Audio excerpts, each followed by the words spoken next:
이 파스칼은 인간은 생각을 할 줄 아는 존재이다 라고 말한 적이 있었습니다. 데카르트는 인간은 그 생각을 도구로 살아가는 존재이다 라고 말한 적이 있었습니다.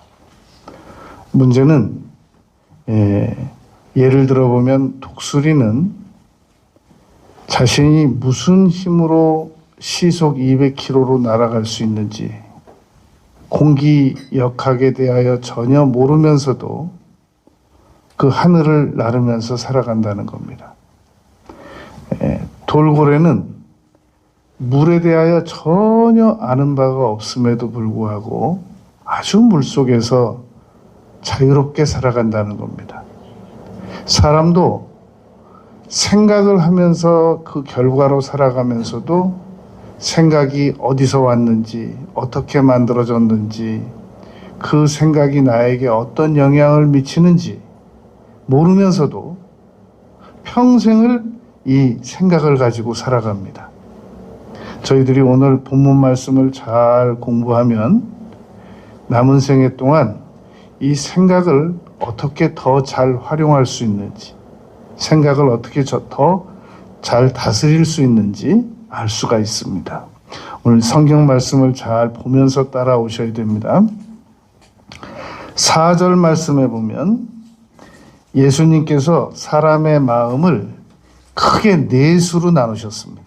사람의 마음은 다 똑같은 것이 아니라 크게 네 수로 나눴는데 4절 말씀에 보면 길가에 떨어진 것과 같은 길가와 같은 마음이 있다는 겁니다. 이 길가는 18절 말씀에 13장 4절 말씀이 13장 18절 말씀에 해석이 붙어 있습니다. 그런즉 씨 뿌리는 비유를 들으라 19절. 아무나 천국 말씀을 듣고 깨닫지 못할 때는 악한 자가 와서 그 마음에 뿌려진 것을 빼앗나니 이는 곧 길가에 뿌려진 자요. 그러니까 예수님께서 이 길가의 마음이란 어떤 마음이냐라는 것을 19절에서 가르쳐 준 것으로 볼 때 단단한 말, 이 하나님의 말씀을 이렇게 받는 즉시 수용하는 마음이 아니라 그냥 길가에 우두둑 떨어져 가지고 전혀 이 수용이 안 되는 마음이라는 말입니다. 그러니까 우리가 주일날 설교를 들으면 네 가지 형태로 나타납니다. 이 길가와 같은 마음으로 하나님의 말씀을 받게 되는 경우가 있다는 겁니다. 두 번째 마음이 5절, 6절에 보면 돌밭과 같은 마음이 있다는 겁니다. 덜어는 흙이 얇은 돌밭에 떨어짐에 흙이 깊지 아니하고 곧 싹이 나오나 해가 돋은 후에 타서 뿌리가 없으므로 말랐고, 이 돌짝밭 같은 마음은 예수님께서 20절, 21절에서 돌밭에 뿌려졌다는 것은 말씀을 듣고 즉시 기쁨으로 받되 그 속에 뿌리가 없으므로 잠시 견디다 말씀으로 말미암아 환난이나 박해가 일어날 때 곧 넘어지는 자요. 그러니까 이 돌짝밭 같은 마음을 가진 사람은 하나님의 말씀을 딱 듣는 순간 저 말씀 내 말씀이야.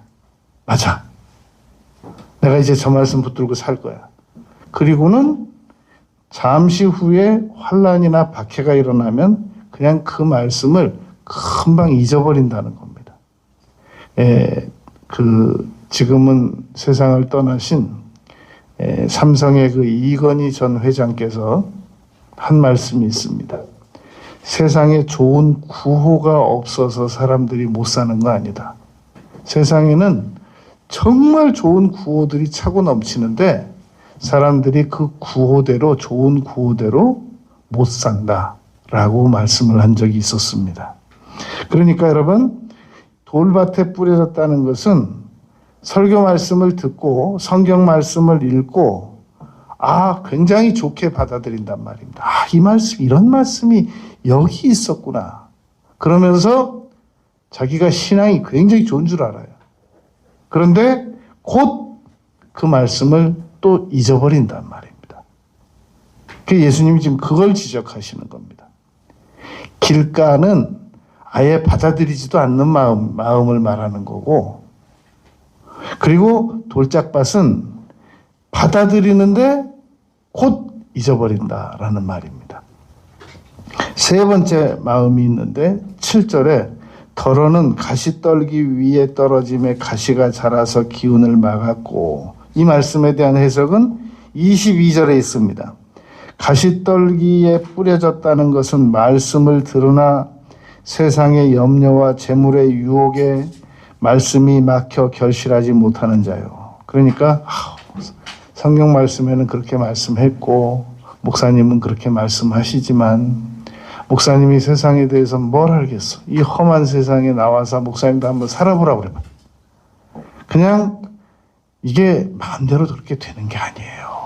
자꾸 타협하고 염려하지 말라고 그러지만 어떻게 염려 안 할 수가 있어요?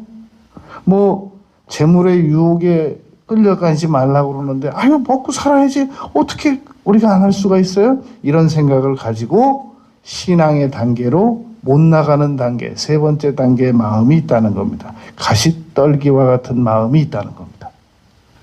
그런데 예수님께서 말씀하시기를 네 번째 마음이 있는데 좋은 땅과 같은 마음이 있다는 겁니다. 옥토와 같은 마음이 있다는 겁니다. 그런 와중에도 사람들이 길가와 같은 마음을 가지고 살고 돌짝밭 같은 마음을 가지고 살고 가시떨기와 같은 마음을 가지고 사는데도 불구하고 그러한 와중에도 좋은 땅을 같은 옥토의 마음을 가지고 살아가는 사람이 이 세상에는 분명히 있다는 겁니다. 그게 8절에 보면 덜어는 좋은 땅에 떨어지면 어떤 것은 100배, 60배, 30배의 결실을 맺는다는 겁니다.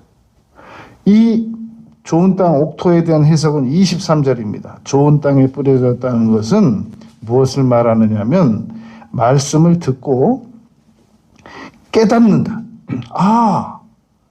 이런 방법이 있었단 말이지. 깨닫고 결실을 해가지고 100배, 60배, 30배가 되느니라 적용이 가능해요. 자꾸 그 좋은 말씀을 여기도 적용하고 저기도 적용하고 그래가지고 그것으로 열매를 맺는다는 겁니다. 여러분, 우리는 지금까지의 말씀을 서론적 배경으로 해가지고 그러면 어떻게 우리가 우리의 마음을 옥토로 관리를 할 수 있느냐 하는 문제를 네 가지를 생각할 겁니다. 첫째, 우리가 우리의 마음을 옥토로 만들려면 하나님의 말씀을 받아들여야 된다는 겁니다. 오늘 본문 말씀을 보면 제 아무리 옥토의 마음이 있다고 할지라도 씨앗이 안 떨어지고는 옥토에 아무 역사도 안 일어난단 말입니다. 여러분, 정원을 아름답게 관리하는 방법이 있습니다. 반면 정원을 망치는 방법이 있습니다. 정원을 망치는 방법은 그냥 길가에 와서 자꾸 넘쳐가게 두고 돌밭도 그냥 그대로 두고 그리고 가시덩굴이 막 일어나도 잡초가 일어나도 내버려 두는 겁니다. 안 솎아주는 겁니다. 또 한 가지 방법이 있는데 내버려 두는 겁니다. 아주 내버려 두면 정원은 아름답게 안 되고 아주 안 좋게 된단 말입니다. 그러면 우리 마음이 옥토로 변하게 되려면 어떻게 옥토처럼 관리를 하느냐? 하나님의 말씀을 씨앗으로 받아들여야 된다는 말입니다.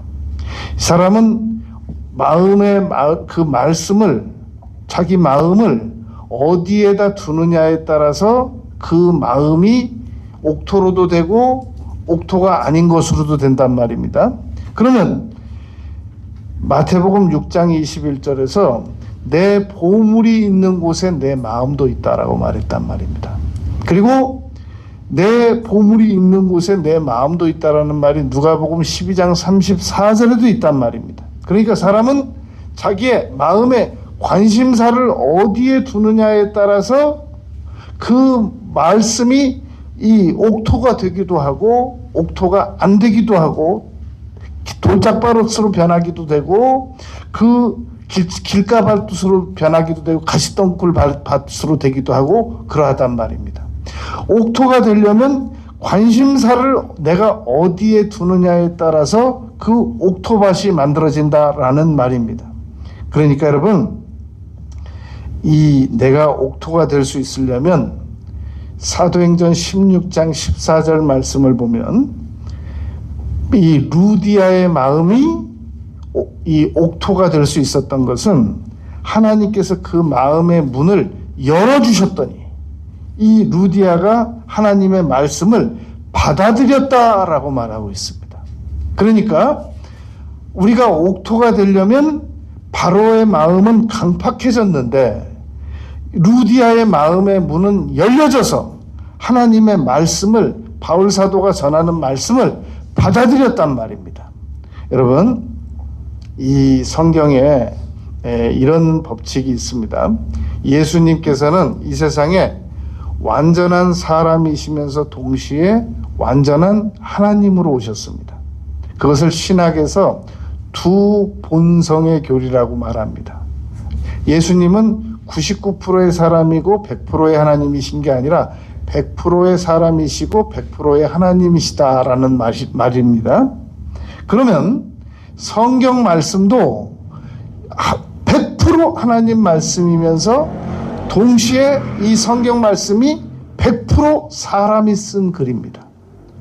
성경을 하나님께서 하늘에서 쓰셔서 이렇게 던져주신 게 아니라 성경은 1600여 년 동안 40여 명의 저자들이 전 세계에서 각자 자기가 있는 곳에서 성경을, 하나님의 말씀을 계시로 받아서 썼는데 일관성, 창세기부터 계시록까지 일관성, 통일성, 명료성, 이러한 것들이 다 이루어져 가지고 성경이 하나님의 100% 하나님의 말씀이 된 것이란 말입니다. 그런데 성경은 100% 인간의 말이기도 하단 말입니다. 왜냐하면 인간이 썼기 때문에. 그러므로 예수님께서 100% 하나님이시면서 어떻게 100% 인간이실 수 있느냐, 이게 믿어진다면 성경 말씀도 100% 인간이 쓴 글인데 어떻게 이게 하나님께서 쓰신 글이 될 수 있느냐라는 것이 믿어질 수 있단 말입니다. 그래서 바울 사도께서 데살로니가 교인들에게 뭐라고 말했느냐면 이렇게 말한 적이 있었습니다. 너희가 내가 너희들에게 전하는 말을 사람의 말로 받지 아니하니 진실로 그러하도다. 여러분, 오늘 이 설교를 제가 지난 한 주간 동안 목사가 만들어 가지고 온 거지, 하나님께서 이번 주에 설교를 팩스로 넣어주시거나 메일로 넣어주시거나 카톡으로 넣어주셔서 제가 여러분들에게 전하는 게 아니란 말입니다. 이건 100% 제가 기도하면서 만든 거란 말입니다. 그런데 이 말씀은 100% 하나님의 말씀으로 믿어야 된단 말입니다. 왜냐하면 하나님께서 감동을 주셨단 말입니다. 자, 그렇다면 우리 마음이 옥토로 변할 수 있으려면 이 마음은 100% 나의 마음입니다. 이건 지금 내가 생각하는 마음이란 말입니다. 그런데 이 마음이 하나님의 계시의 말씀이 들려지면 이 마음이 하나님에 의한 마음이 될 수 있다는 겁니다. 그걸 옥토의 마음이라고 한다는 겁니다. 그래서 우리가 남은 생애 동안 이 하나님의 말씀을 꾸준히 받아들이지 않고 옥토를 유지할 수 있는 방법은 없습니다. 너무나도 많은 분들이 어떻게 하면 신앙이 내가 지금보다 더 좋아질 수 있을까 고민들 많이 합니다. 그런데 고민하는 것에 비해서 말씀을 그렇게 많이 받아들이지는 않습니다. 여러분, 어떤 분들은 살이 찌고 싶어 해요. 어떤 분들은 살을 빼고 싶어 해요. 그런데 빼고 싶어 하고 찌고 싶어 하는 만큼 사람들이 음식을 찔 수밖에 없도록 먹지는 않아요. 제가 가만히 보니까 여러분, 제 키에 제 체중을 유지하는 것도 보통 어려운 일이 아닌 겁니다, 이게.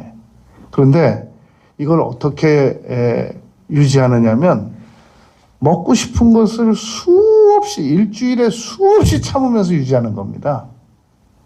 그러니까 체중 유지는 간단해요. 먹고 싶은 걸 안 먹으면 체중이 유지가 돼요. 뭐 운동해가지고 나는 이 체중 관리 된다는 사람들 말은 제가 한 40년 해봤는데 실효성이 없어요. 안 먹어야 안 쪄요.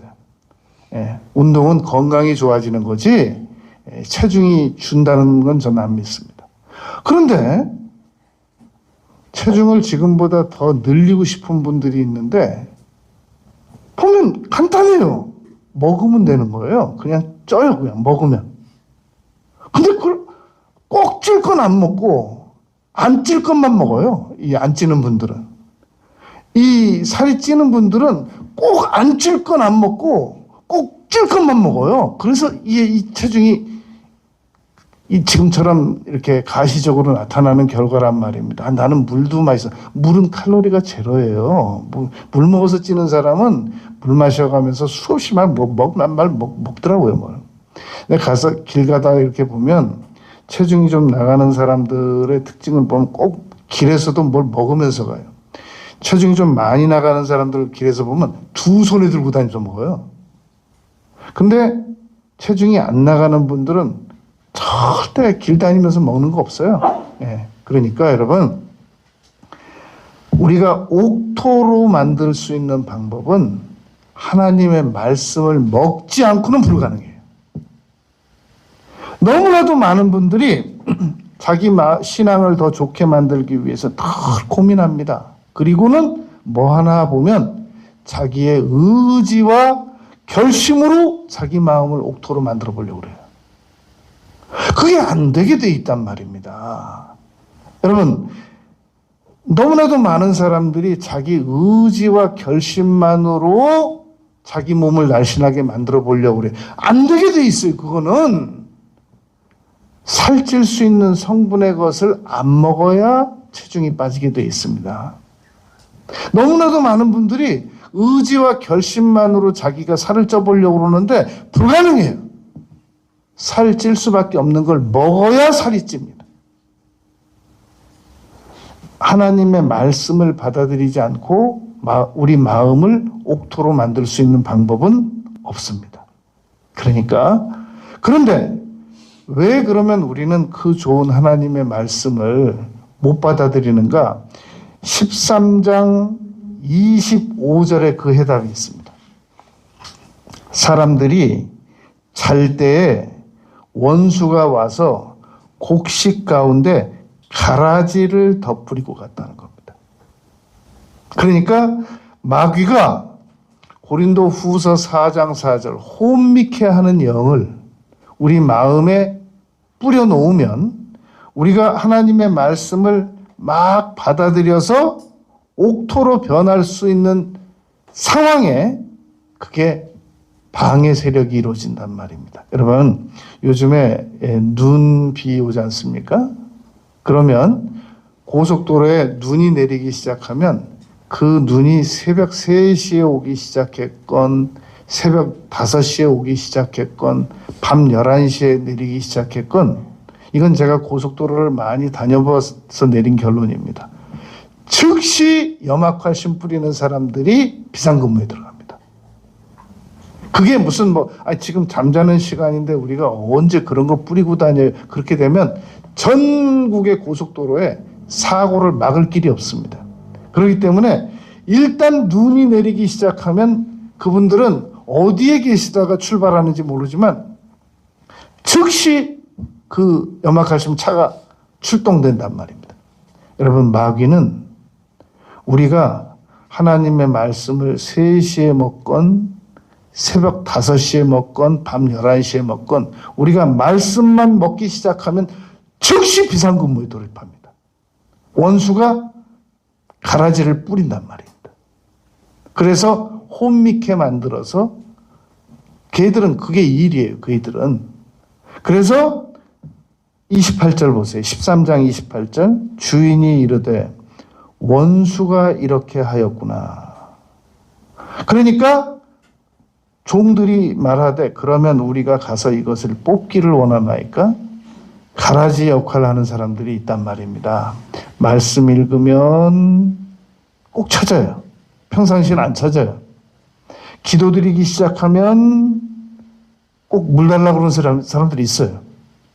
그리고 또 하나님 말씀 보면 밥 차려달라고 그러는 사람들이 있단 말입니다. 집안에. 그런데 그러면 28절에서 묻는 겁니다. 그러면 우리가 그렇게 가라지 역할하는 사람들을 그냥 뽑아버릴까요? 뽑기를 원하나이까? 그랬더니 예수님께서 이렇게 말씀하셨습니다. 29절에서 가만두라. 가라지 뽑다가 곡식까지 뽑을까 염려하노라. 왜냐하면 그 말씀 읽는 거, 기도하는 거 방해하는 분들이 또 다 벌어다 줘서 우리가 먹고 살고 있거든요. 그래서 뽑아보세요. 어떻게 되겠나. 당장 소를, 이 구유의 소를 없애버리면 구유는 깨끗해지겠지만 소로 인하여 얻는 것은 없느니라 그랬단 말입니다. 그러니까 우리가 우리 주변에서 나의 영적 생활을 방해하는 사람들을 저 사탄 정말 그리고 그냥 다 없애버리면 그로 인하여 우리가 또 타격을 받기 때문에 예수님께서는 그냥 두라는 겁니다. 여기 29절에서 13장 29절에서 가만두라. 가라지를 뽑다가 곡식까지 뽑을까 염려하노라. 여러분 이제 우리가 학교에서 교수님들과 친한 학생들이 있습니다. 그리고 또 학교에서 선생님들과 친한 학생들이 있거든요. 그런데 그 학생들이 선생님과 친하고 교수님과 친하다고 그래가지고 교수님과 선생님들이 시험 문제 미리 알려주는 거 아닙니다. 선생님하고 친한 건 친한 거고 정작 시험을 치를 때는 자기 능력으로 열심히 공부를 해서 시험을 잘 치러서 선생님하고 안 친한 아이들하고도 보다도 성적이 더 많이 나오기를 바라는 것이 그 학생들하고 친해주는 선생님과 교수님의 심리란 말입니다. 여러분, 우리가 하나님께서 우리에게 말씀을 가르쳐 주신다고 해가지고 그 말씀을 방해하는 사람들을 다 안 만나고 산속에 들어가서 혼자서 나 혼자만 말씀을 깊이 묵상해가지고 수도원처럼 수도사처럼 그렇게 마음을 옥토로 관리하는 게 아니라는 겁니다. 수없이 많은 방해가 있지만 그 방해를 다 물리치고 옥토로 마음을 유지시키는 그것이 바로 하나님께서 우리에게 일러주시는 방법입니다. 여러분, 그래서 히브리서 13장 7절에 보면 아주 중요한 말씀이 있습니다.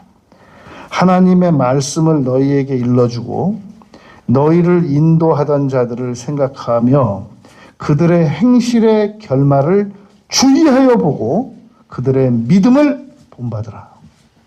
여러분, 너무나도 많은 사람들이 하나님의 말씀을 가르치고 수없이 많은 사람들 병자의 병을 치료하는 일에 쓰임받고 엄청난 사역을 하고 그런데 마지막에는 결과가 좋지 못한 분들이 많단 말입니다. 거의 10명에 1명 꼴이 아닙니다. 10명에 9명이 이렇게 됩니다. 그것은 그 유명한 분들 예로 들어볼 때 그렇지 않느냐? 통계는 똑같아요. 우리 성도님들도 신앙생활을 나름 열심히 했는데 마지막에 갈 때 보면 의외로 신앙들이 안 좋은 분들이 많단 말입니다. 그러므로 이 말씀은 어떤 특정인의 말이 아니라 내가 받아들여야 되는 말씀이에요. 내가 마지막까지 완주할 때까지 정말로 신앙생활을 잘 하다가 우리 아버지는, 우리 엄마는 하나님을 경외하는 분이었어 라는 평가를 우리가 받을 수 있어야 된단 말입니다. 여러분, 양심적으로 우리 자녀들이 알거든요. 양심적으로 우리 아버지가 교회는 열심히 다니는데 내가 볼 때 하나님은 경외하는 것 같진 않아. 그냥 엄마 때문에 다니는 것 같아. 얼마든지 이렇게 평가할 수 있단 말입니다.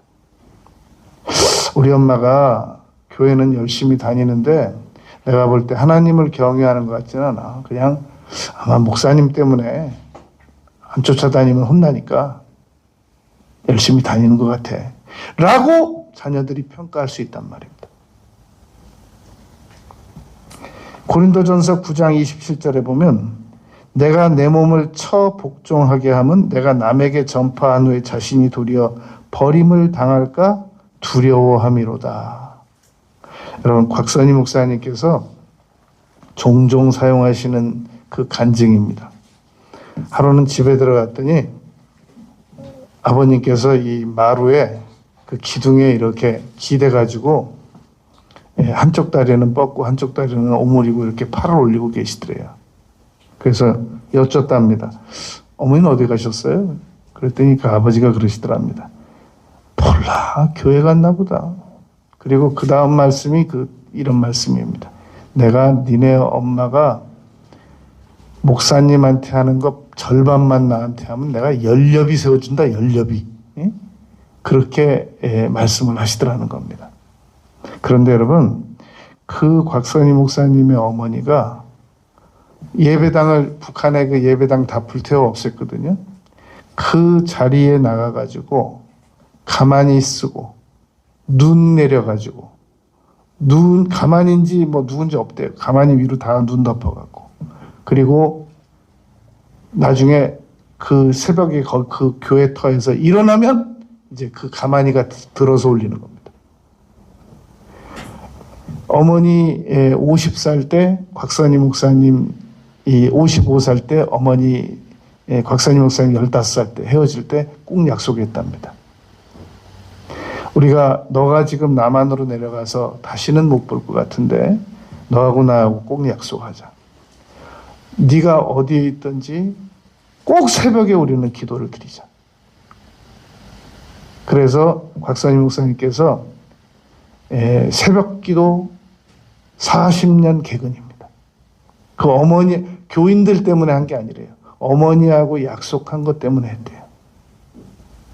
그러니까 여러분, 우리 자녀들이 우리 아버지가 교회 다니는 거, 우리 어머니가 교회 다니는 거 알아요. 그런데 우리 아버지가 옥토인지 우리 어머니가 진정으로 옥토인지 아닌지 그것도 압니다. 그러므로 우리가 교회 다니는 모습만 보여주어야 될 것이 아니라 우리가 우리 마음을 옥토로 만들어낼 수 있어야 된단 말입니다.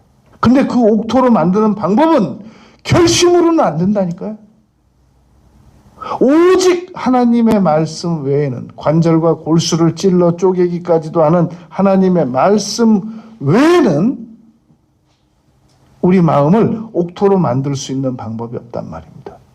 그래서 시편 1편에 주야로 묵상하는 자라고 그러잖아요.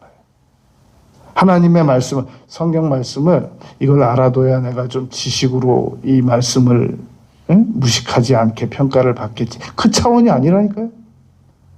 하나님의 말씀이 계속 내 마음에 뿌려져야 내 마음이 옥토로 전환될 수 있단 말입니다. 두 번째, 우리 마음이 옥토로 변화가 되려면 원수 마귀와 계속 싸워야 됩니다. 여러분, 오늘 마태복음 13장 이 씨앗 뿌리는 비유의 말씀은 마가복음 4장에도 나와 있고 누가복음 8장에도 나와 있습니다. 그런데 누가복음 8장 5절 말씀에 보면 이렇게 기록되어 있습니다. 씨를 뿌리는 자가 그 씨를 뿌리러 나가서 뿌릴새 덜어는 길가에 떨어짐에 밟히며 공중의 새들이 먹어버렸고, 이 공중의 새들이 누구냔 말이죠. 말씀이란 말입니다. 이제 마귀란 말입니다.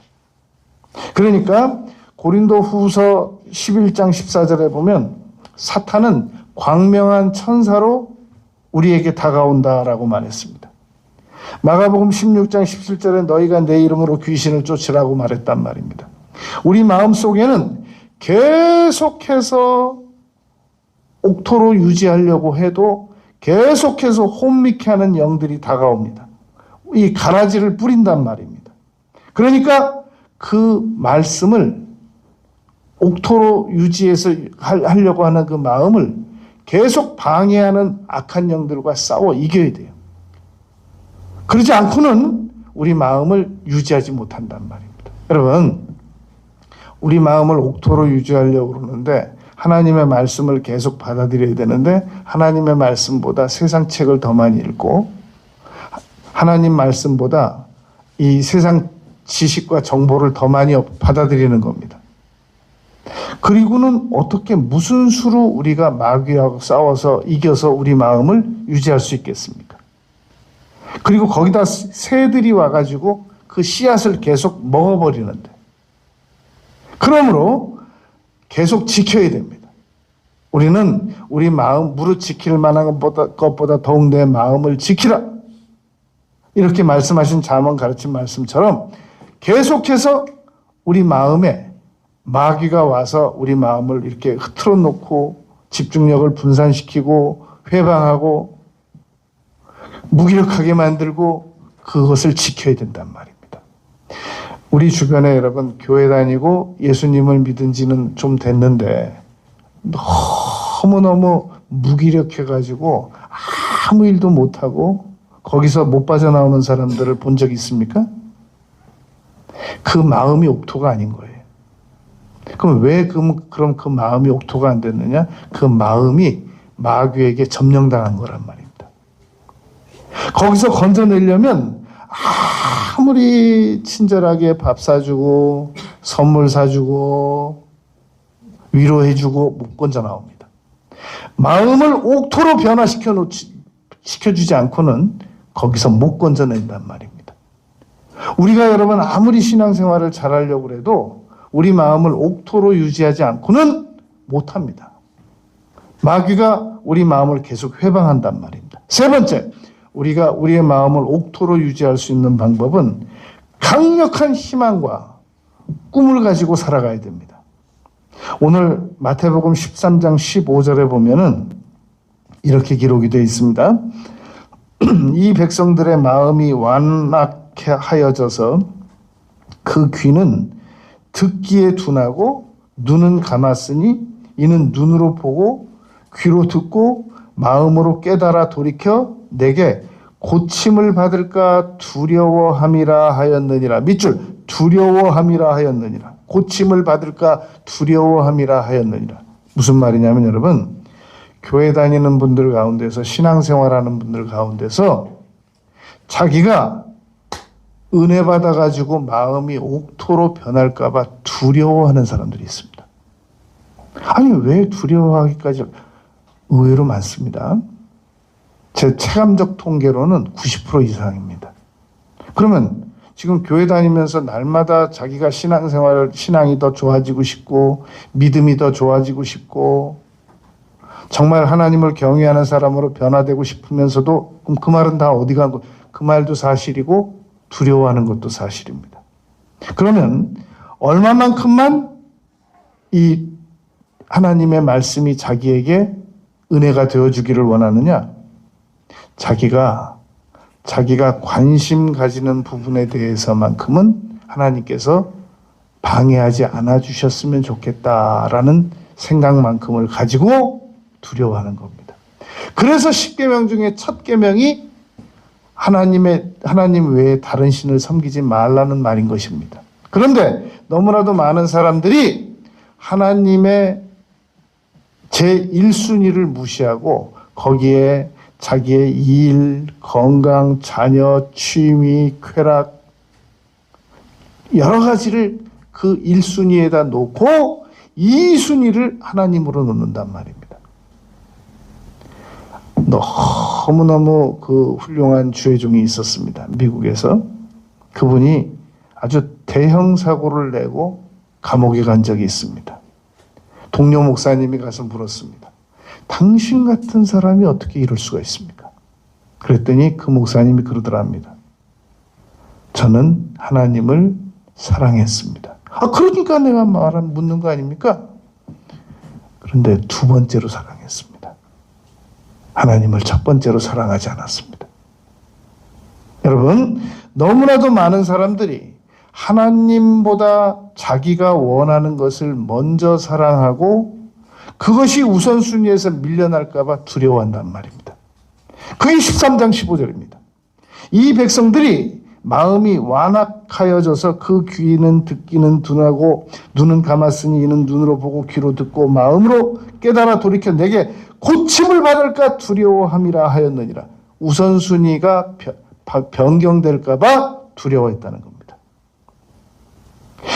자식을 1순위로 놓고 하나님을 2순위로 놓는 거예요. 그리고 그게 그 마음이 고쳐질까 봐 두려워하고 있다는 거예요. 그게 우상인 거예요. 골로새서 3장에서 마음의 생각이 곧 우상이라고 그랬단 말입니다. 여러분, 이런 걸 보고 선택적 청각이라고 그래요. 내가 듣고 싶은 것만 듣고 내가 듣기 싫은 건 안 듣는 거, 의도적으로. 우리가 병원이 아무리 시끄러워도 내 이름 부르는 건 들리거든요. 선택적 청각입니다. 은행 가서 막 굉장히 시끄러워도 그게 나 부르는 소리는 들려요. 선택적 청각입니다. 그러니까 내 마음속에 하나님을 1순위 놓고 2순위로 우상 섬기지 않으면서도 그러면서도 내가 하고 싶은 거 얼마든지 할 수 있거든요. 그런데 우리는 교묘하고 절묘하게 전혀 표시 안 나게 1순위에서 하나님을 밀어버립니다. 그리고 그 마음이 고쳐질까 봐, 순위 변동이 있을까 봐 두려워하기까지 한단 말입니다. 예수님께서 마태복음 13장 15절에서 이걸 지금 지적하신 겁니다. 이 마음은 옥토 아니라는 겁니다. 우리 마음을 옥토로 만들려면 여러분 강력한 희망과 강력한 꿈을 가지고 있어야 됩니다. 너무나도 많은 사람들이 그런데 희망과 꿈을 가지라고 그러는데요. 그거 괜히 입으로 시인했다가 안 이루어지면 망신스럽지 않을까요? 그럼 제가 물어볼게요. 지금 우리가 앞으로 지금 10년 전에 없던 것들이 지금 10년 후에 오늘을 살다 보니까 10년 전에 하나도 없었던 것들이에요. 지금 있는 거. 그러면 지금 없는 것을 10년 후에는 있을 거로 강력한 희망과 꿈을 가지라고 하니까 두려워하는 거예요. 왜냐하면 내가 괜히 이거 없는 거 그때 나타날 거라고 입으로 시인했다가 그때 가서 안 이루어지면 사람들이 자기를 비웃거나 망신스러울 거 아니냐겠느냐, 지금 그런 논리거든요. 근데 물어볼게요. 그게 지금 10년 후에 뭔가를 내가 선언해놓고 그때 가서 안 이루어지면 망신스러울 거라는 것을 두려워한다는 것은 지금 그때 가서 주변 사람들이 나를 존경해 주지 않을 거라서 지금 두려워하는 거잖아요. 자, 그럼 예를 들어 볼게요. 그러면 내가 지금 나는 이렇게 앞으로 반드시 살아갈 겁니다라고 선언하고 10년 후에 그 일이 안 이루어져서 부끄러울 거라면 그러면 입으로 아예 시인 안 하고 아무것도 이루지 않고 나는 입으로 말한 적도 없어. 그러니까 나는 뭐 이룰 것도 없어. 그냥 난 이렇게 살아온 거야. 그러면 그때 가면 누가 존경해 줍니까?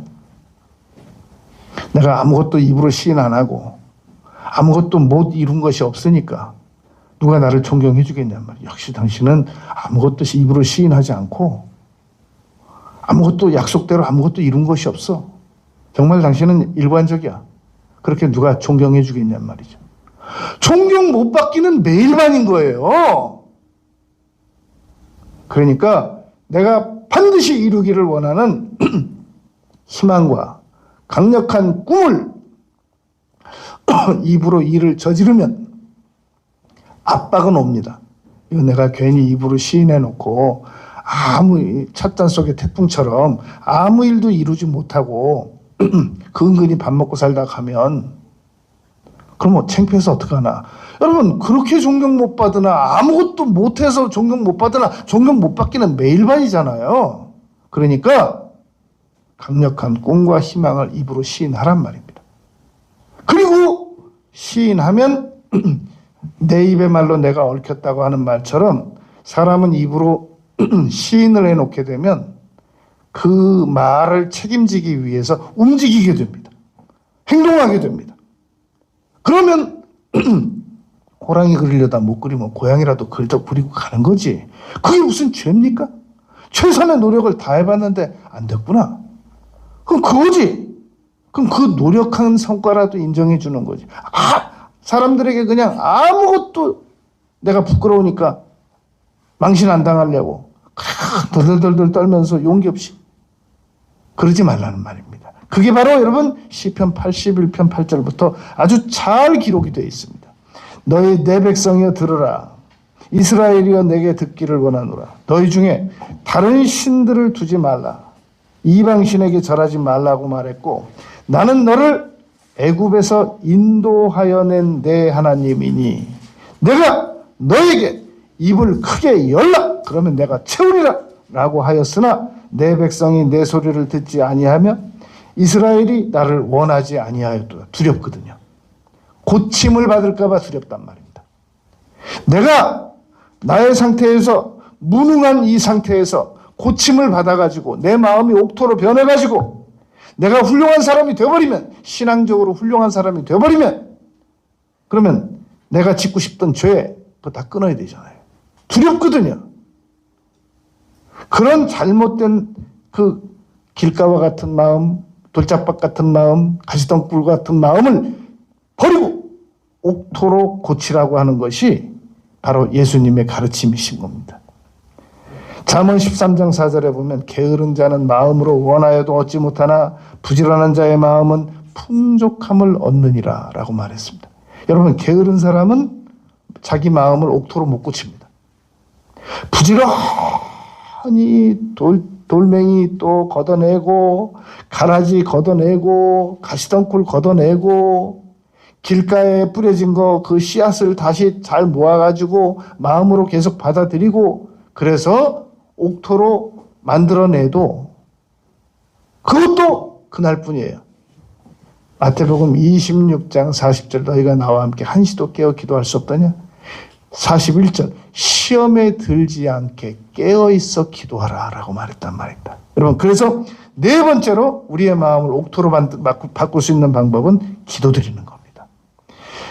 무릇 지킬 만한 것보다 내 마음을 지키라 생명의 근원이 이에서 난다라고 잠언 4장 23절에서 말했잖아요. 여러분 이사야서 32장 8절에 존귀한 자는 존귀한 일을 계획하나니 그는 항상 존귀한 일에 서리라 그랬습니다. 우리 마음이 계속해서 존귀한 계획을 세우고 생산적인 계획을 세우고 신앙적인 계획을 세우고 하나님께 영광 돌리고 이웃에게 유익 끼치고 자기 자신이 보람스러운 일을 계속 마음에 계획을 세우게 되면 내 마음이 옥토로 가고 있구나 라고 생각해도 좋습니다. 그런데 그게 아니에요. 계속 신앙생활도 하고 계속 기도생활도 하고 계속 말씀도 보는데 나의 계획은 너무 세속적이에요. 그러면 이건 나는 원래 나쁜 사람인가 봐. 나는 아주 질적으로 타고났나 봐. 난 선천성 구제불능성자인가 봐. 그게 아니라 내 마음이 옥토가 아닌 마음으로 지금 고장나서 나가고 있는 중이란 말입니다. 빨리 작업을 해야 돼요. 이번 장마 오기 전에 비 새는 곳을 막아야 된단 말입니다. 앞으로 험한 상황 다가오기 전에 우리 마음을 옥토로 바꿔야 된단 말입니다. 여러분 이 마태복음 13장 12절은 교육학적으로도 아주 중요한 말입니다. 무릇 있는 자는 받아 넉넉하게 되되 없는 자는 그 있는 것도 빼앗기리라. 무슨 말이냐? 무릇 자기 마음을 옥토로 계속 유지하는 자들은 그 옥토로 인하여 많은 것들이 만들어진단 말입니다. 예레미야 5장 25절 말씀 보면 너희의 죄가 너희에게 오는 좋은 것들을 막았도다 라고 말했단 말입니다.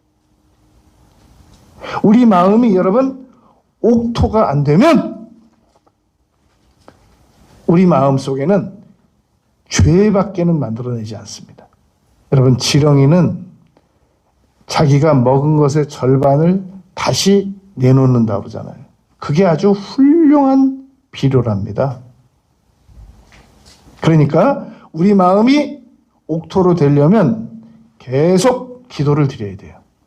그러면 그 마음이 재생산이 이루어져 가지고 존귀한 계획을 세우게 되고 존귀한 행동을 하게 되고 정말 하나님을 경외하는 생각이 솟구치고 치받쳐 올라오고 이게 다 마음 관리를 제대로 해줘야 된단 말입니다. 여러분, 우리가 옥토의 마음을 유지하려면 첫째, 철저하게 우리 하나님의 말씀을 받아들여야 됩니다. 그리고 말씀을 못 읽고 졸렵고 다른 집중력을 분산시키고 혼미케 하려고 하는 마귀하고 싸워서 이겨야 됩니다. 강력한 희망을 가져야 됩니다. 계속 부르짖어야 됩니다. 그러면 우리의 마음이 옥토로 유지가 됩니다. 이 옥토의 마음을 가지고 남은 생애를 살아가면 반드시 성공합니다. 반드시 축복받습니다. 옥토의 마음으로 자신의 마음을, 우리의 마음을 변화시키기로 결심하고 실천하면 우리 모두가 되시길 바라겠습니다. 아버지 하나님, 저희들이 우리의 마음을 너무나도 방치하고 내버려 두면서 살아가는 어리석은 세월들을 살아왔습니다. 이제부터라도 남은 생애 동안 우리의 마음을 잘 관리해서 항상 옥토되게 유지해서 모든 30배, 60배, 100배의 하나님의 복을 누리는 그러한 저희들이 되겠습니다. 예수님 이름으로 기도드렸습니다. 아멘.